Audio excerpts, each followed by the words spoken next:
Et c'est la suite de Jean-Pierre Foucault et vous, l'heure de retrouver, on a hâte, Julien Pichenet oui. avec les archives d'Europe 1. Je sais pourquoi vous avez hâte. Julien Pichenet nous propose les archives Europe 1 savoureuses en rapport avec l'été. Aujourd'hui, Julien, donc, il est question d'un sujet cher au maréchal des logis-chefs Cruchot. Et on parlait de De Funès tout à l'heure. Personne n'a oublié le combat mené par le célèbre gendarme de Saint-Tropez et son équipe contre les nudistes. Qu'est-ce qu'un gendarme? Qu'est-ce qu'un nudiste? Bericot, qu'est-ce qu'un nudiste? Chef, c'est quelqu'un de tout nu. Merlot, qu'est-ce qu'un gendarme? C'est quelqu'un de tout habillé, chef. Chef. Oui. Avec un uniforme. Vous vous souvenez évidemment de cette guerre de la bande de Funès. Et vous savez que rien n'a été inventé dans le film de Jean Giraud avec Luc de Funès et Michel Galabru. La preuve, ce reportage européen de 1962. On est 2 ans avant le tournage du premier volet du gendarme de Saint-Tropez. Reportage réalisé justement sur la plage de Pamplonne, sur la presqu'île de Saint-Tropez, où le nudisme est alors une pratique courante, mais encore interdite. Tout le monde vient là depuis 10 ans ou depuis 15 ans, enfin depuis toujours.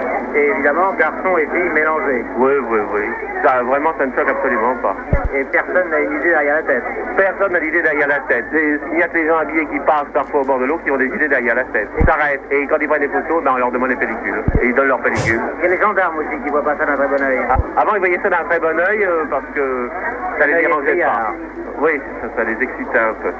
Mais maintenant, ils viennent vraiment par voiture, c'est-à-dire avec un camion, pour emmener les nudistes.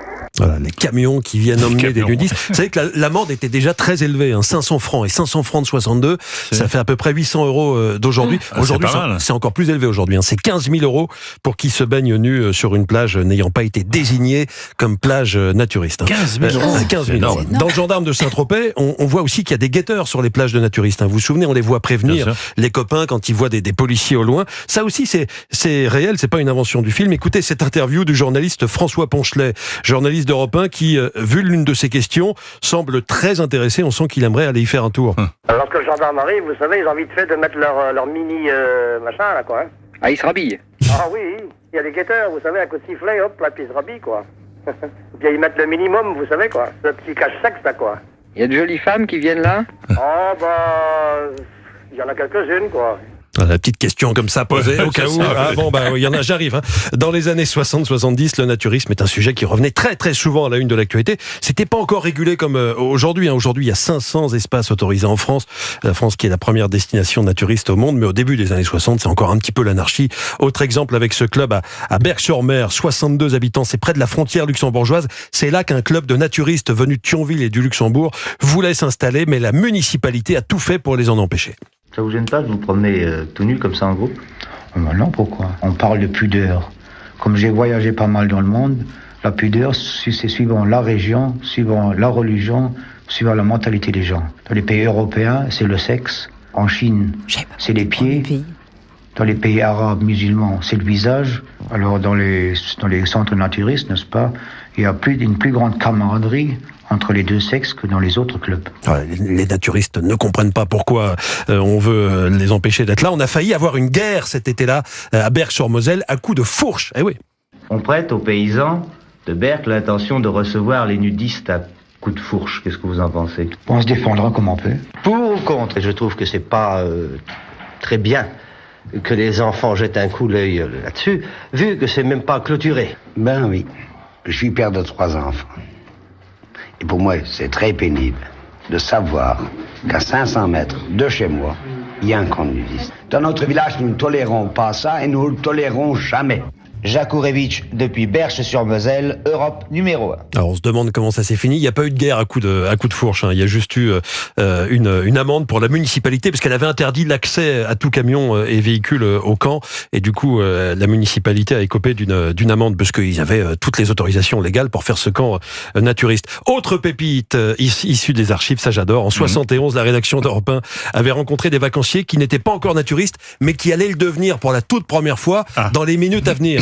J'étais en maillot et je suis arrivé au bout de la plage. Il y avait des gens qui faisaient du naturisme qui m'ont dit si vous voulez rester, il faut vous mettre à poil. Voilà. J'ai l'impression que vous n'allez pas tarder à être naturiste parce que vous êtes déjà en 2 pièces. Alors est-ce que la limite va être franchie? Oh oui, bien sûr, j'ai hâte même. Moi, ça ne me choque pas du tout. Je trouve ça merveilleux.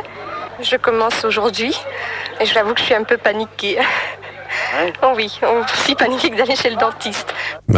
Est-ce qu'il vaut mieux aller chez le dentiste ou tenter le naturisme? Chacun répondra ce qu'il veut à cette question. Jean-Pierre, tous les jours sur Europe 1, vous l'avez fait tout à l'heure avec le maire de Saint-Raphaël, vous appelez un maire, vous faites un petit tour de France. Il y a 50 ans, en 75, on avait appelé le maire d'Ogliastro en Haute-Corse. Il avait un coup de gueule à passer ce jour-là contre le naturisme à la sauvette, de plus en plus répandu dans sa commune. Je rappelle que durant l'été 75, un sondage indiquait que 68% des Français, donc une énorme majorité, n'avaient rien du tout contre le nudisme. Les gens qui font du nudisme dans une plage au centre des villages, je ne vois pas pourquoi ils ne se promèneraient pas tout nus dans une ville ou dans le village. Je ne vois pas où est la différence, puisqu'ils aiment bien exposer leur corps au vu de tout le monde.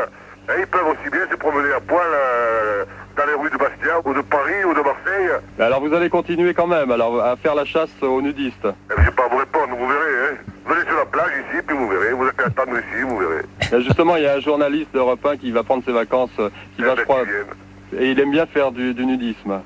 C'est très bien pour lui. Alors j'ai fait des recherches. Ce journaliste d'Europe 1, je n'ai pas trouvé qui c'était. Vous n'étiez plus à Europe 1 en 75, pas encore. Et je ne suis pas journaliste. Bah oui, donc c'est pas vous. Qui sait, j'ai pensé à vous, mais finalement c'est pas vous. Mince. Bon, merci beaucoup. Je coche. C'est pas Jean-Pierre Foucault.